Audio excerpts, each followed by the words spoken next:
Allowing grout to set too long on the surface of large format tile leads to a stubborn haze and an uneven, patchy finish that is hard to correct.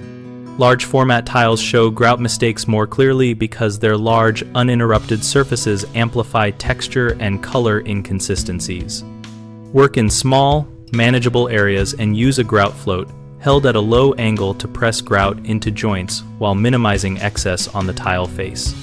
After floating, begin cleaning within 15 to 20 minutes with a damp sponge using light, overlapping passes, and rinse the sponge frequently to avoid smearing grout back onto the tile. For textured or porous tiles, use a soft nylon brush for grout removal instead of abrasive pads, which can damage the surface. If haze starts to form, switch to multiple gentle cleanings rather than a single aggressive pass, and change water often to keep cleaning fluid clear.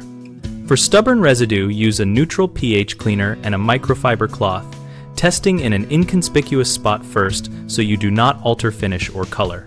Common mistakes include waiting too long before the first cleaning, which lets grout cure and bond to the tile surface. Fix this by timing the initial wipe to the manufacturer recommended window and practicing on a sample area. Using dirty water or a contaminated sponge, which redistributes grout and creates streaks, correct that by changing water frequently and using multiple sponges. And scrubbing too hard or using harsh chemicals which can dull or etch tile.